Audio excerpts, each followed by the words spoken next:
Welcome to the first edition of Clearing the Bases. Live from Roner Park, my name is Anthony Sosa, and my co-host, Will Felton, and we're here to bring you things all MLB. So a little introduction first. Like I said, my name is Anthony Sosa. I plan to become a sports journalist, hopefully one day an MLB broadcaster. And I'm Will Felton. I go to Folsom Lake College, play baseball over there. I'm a pitcher. And I'm going to get my master's in sports management and hopefully work in a front office of an organization one day. So we're going to break the show into a little bit of segments.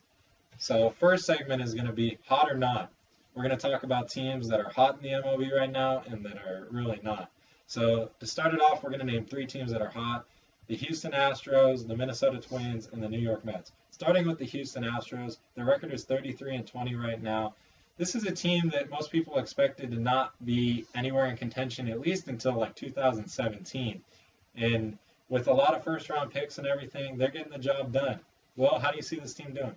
I see this team staying in first place for a while at least. I mean, when you have an ace like Dallas Keuchel, right now 7-1 with a 1.76 ERA on the year, I mean, pitching carries teams, and they got the ace at the top of the rotation.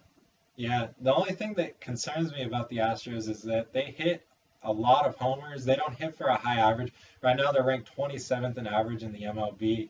I mean, can a team really sustain that for all 162 games? Very unlikely. You got the Angels, who are hot right now. The Mariners are kind of turning things around. The Rangers, who are also a surprise team, they're doing good. So it'll be interesting to see if Houston can hold on to that one spot in the AL West. Definitely. Moving on, we got the Minnesota Twins at a record of 30-20, and this is a team that I think is surprising everybody. Nobody saw this at all. I mean, this team was basically, it was almost like a giving away year, But I mean, they've done a good job and surprised us. I'll tell you what the X factor with the Twins are. It's Torrey Hunter. I mean, on the field he's having a great year, but in the clubhouse he's contributing so much of his experience and everything, like coming back to the Twins where he started his career. It's just been a great thing in the clubhouse and on the field. I mean, he's leading the team. I don't know how long they can stay up with the Royals and Tigers right behind them, but Torrey Hunter's doing a great job, and they're on a roll right now. We'll see how long they can ride it out for. Definitely. Their pitching, though, that's the one thing that concerns me. I mean, when you got Phil Hughes, Kyle Gibson leading that team, I mean, are those guys considered aces? I mean, it's going to be tough, but I mean, if they can battle with the Tigers and Royals, I mean, you could give them a good shot at maybe winning the AL. They've done it so far. We'll see. We'll see. So, and lastly, we're going to move on to the New York Mets, who are 29-24. They started out as the hottest team in baseball, first team to 10 wins. That they still have a pretty high record. I mean, they're only a half a game back of the Nationals right now. And what's really getting it done for them is their pitching. Jacob deGrom, I mean, he's got a 2.41 ERA. Matt Harvey coming back after injuries, 3.11 ERA. Bartolo Colon, 42. Does this guy age? I mean, he was winning Cy Youngs, over 10 years ago. This guy's just ridiculous, and he's already got 8 wins on the year. Yeah, I mean, Bartolo Colon's probably one of the most fun guys to watch, hitting and pitching. No doubt. But, yeah, it's crazy how he is successful. He throws 90% fastballs, and he doesn't even throw that hard. Like, I don't know. He just gets it done, finds a way. And he's carrying the Mets right now, along with deGrom, who's just a stud, his second year in the league. And Matt Harvey, of course, we all know, coming back from Tommy John. But the big blow to them, they lost David Wright, maybe for the rest of the season. And that's going to be hard for them as their leader in the clubhouse, on the field. He's big at third base. And so I think that's going to be a big blow for them. So I don't know how they'll rebound from that, but we'll find out. Definitely. I mean, David Wright's the leader of that team. I mean, he was the leader of the USA team back in the World Baseball Classic. So moving on to teams that aren't hot that we were expecting to do good this year, we're going to start with the Miami Marlins, who are at a very disappointing 21-32. They made some off-season acquisitions, acquiring D. Gordon, Michael Morse.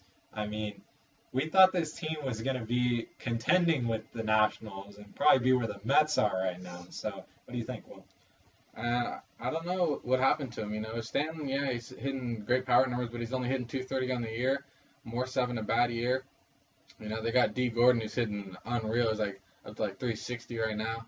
But, I mean, they don't have the pitching either. Jose Fernandez is still on the DL from last year.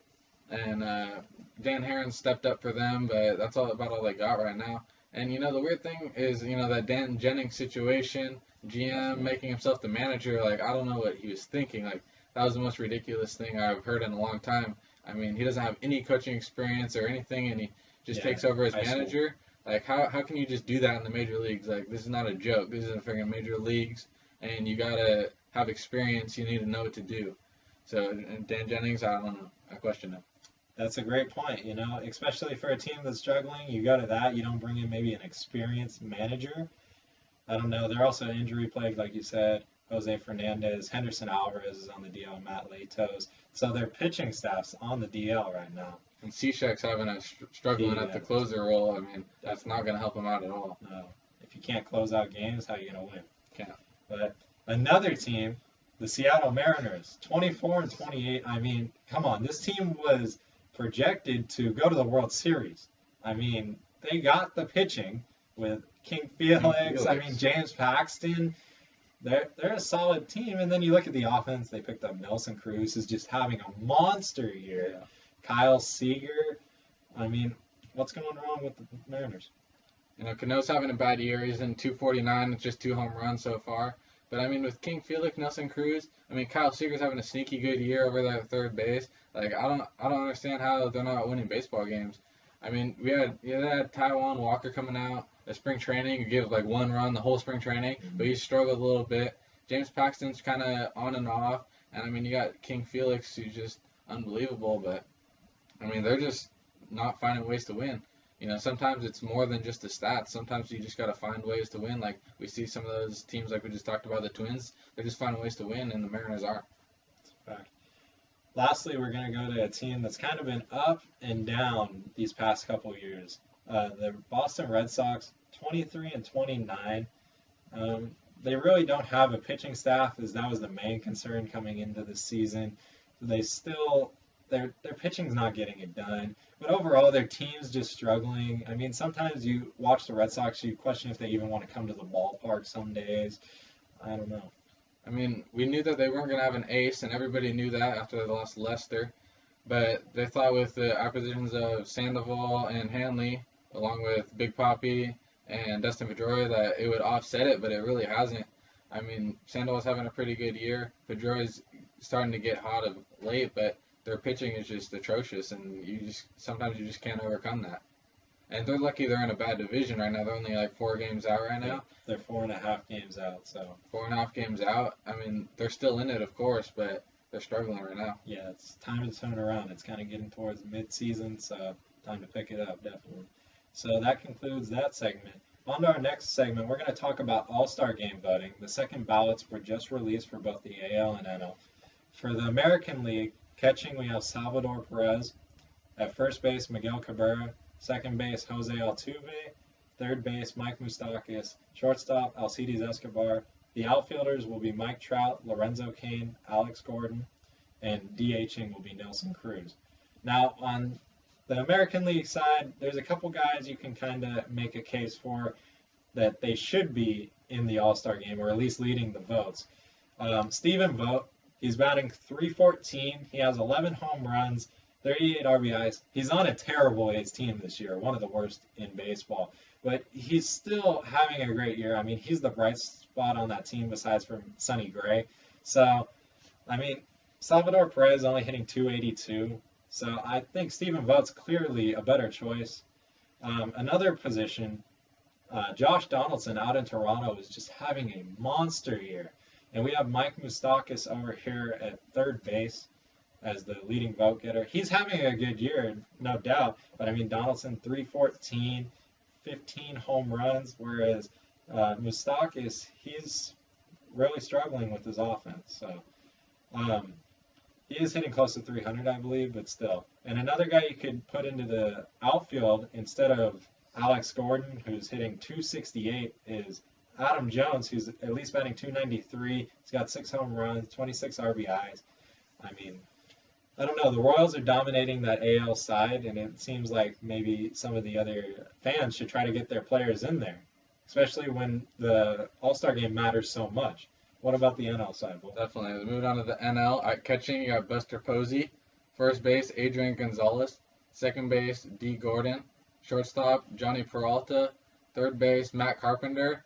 And in the outfield, you got Bryce Harper, Matt Holliday, and Giancarlo Stanton. And the big debate for the NL is first base. Right now, Adrian Gonzalez is leading vote getter, but you also got Paul Goldschmidt and Anthony Rizzo right behind. Those are the top three hitters in the league, and they're all first basemen. So who are you gonna choose? But right now, Egon has it, but Goldschmidt has done 355 with 15 home runs. It's unreal. I mean, he has the numbers to be the starting first baseman right now, but the Diamondbacks don't have as much popularity as the Dodgers, nor their record. So that's probably helping out Gonzalez a lot. And then Rizzo, he's batting 317 with 9 home runs. I mean, not quite as huge of numbers as Egon and Goldschmidt, but he's carrying the Cubs team and is having a good year, and so he's up there too. And then the big debate is at shortstop with Johnny Peralta or Brandon Crawford. And Johnny Peralta's hitting 306 with 8 home runs, and Brandon Crawford's hitting 297 with 8 home runs. But the big thing with Crawford is he's the best defender in the league, and he should be the starting shortstop in my opinion. Just barely over Peralta. I mean, Peralta has the average, but Crawford's leading shortstops in RBIs with, I think he has like 38 right now, and he's leading the Giants team and shortstops. So he's having a big year. Hopefully he can keep it up by the end of the voting. I mean, we'll see if those two guys get in. And at third base, Matt Carpenter, he definitely has the numbers over Chris Bryant, but Chris Bryant's would be a great show to watch in the All-Star game, being a rookie and everything. So since it's a popularity vote, you might see Chris Bryant sneak in there, but Matt Carpenter still has the numbers to be the starting third baseman. Right. And that's the thing with the All-Star game. I mean, it's fans vote. The pitchers obviously don't get voted in by fans, but still, position players do. And the thing is, you want to get the best players in there because of how much home field advantage matters in the World Series. But, well, who would you say has the better lineup? You know, I think on paper right now, you got to give it to the NL.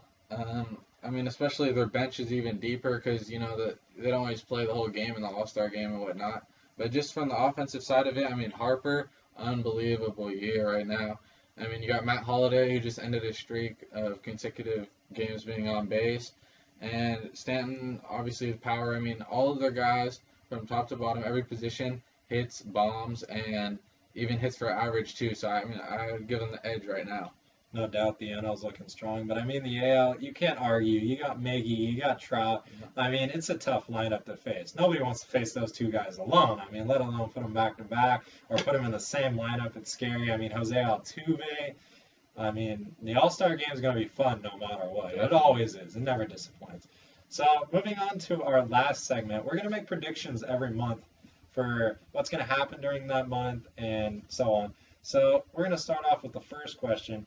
Who will have the best record in baseball by the end of June? You know, it's a tough one right there. I'm gonna go with the Dodgers actually. You know, Clayton Kershaw has found his rhythm. He's pitching great his last few starts, and you know, I think the Dodgers have the offense and everything to be the best team in baseball by the end of the month at least. Yeah, I'm going to say the St. Louis Cardinals. I mean, they're the best team in baseball right now. They lost Adam Wainwright in the first month, yet they still have the best ERA in baseball. I mean, that's crazy. And I think if their pitching holds up, which I believe it will, they're going to have the best record by the end of June.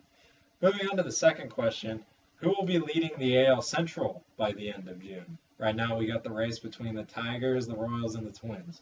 All right, I mean, the Twins are a hell of a story, but I think the Royals are going to overtake them by the end of the month. Not by a lot, but I think by the end of the month, the Royals probably have it. They just have more consistency. You know, they have the pitching. They have, you know, 5 starting All-Stars as of now.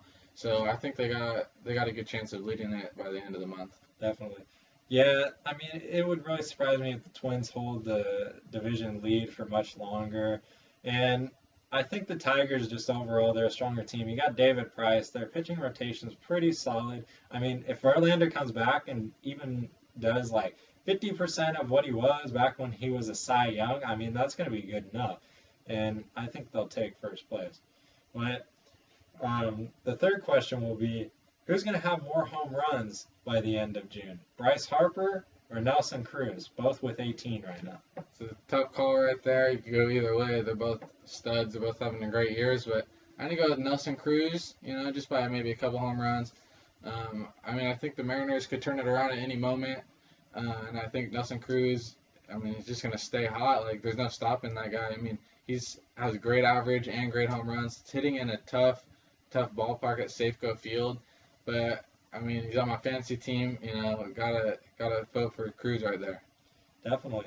I'm going to go with Harper, mainly because Cruz is hitting in a tougher Seattle ballpark, Safeco Field. Harper also is hotter right now. I know Cruz had a great beginning of the month of May, and since then he's kind of cooled off a little. Harper's just been red hot. He had a great May, so I'm going to go with Harper, and I think he's going to have 3 or 4 more home runs by the end of June. Lastly, we're going to go to kind of a jokish question, but Bartolo Colon, we all love seeing him hit and everything. So will Colon have more hits at the end of the month, or will he have more wins? And Colon is probably the most entertaining guy to watch at the plate, and running the bases for sure. He had a double his last start, and I mean, it's tough, but I think he's gonna have more wins. Colon's a good pitcher and everything, and you can't keep up that offense. He's not a very good hitter in his career. He's in like under 100 or whatever, but he's a great guy to watch at the plate. But I think he's still gonna come out with more wins. Right. It's definitely fun to watch him, but I agree with you. He's gonna have more wins, and maybe we'll get lucky, and maybe we'll get on a hitting streak or something, and we'll get to see some fun baseball there for a while. Yeah. But anyways, that concludes our first last segment of Clearing the Bases. And this is Anthony Sosa and Will Felton. Thanks for watching, guys. Signing off.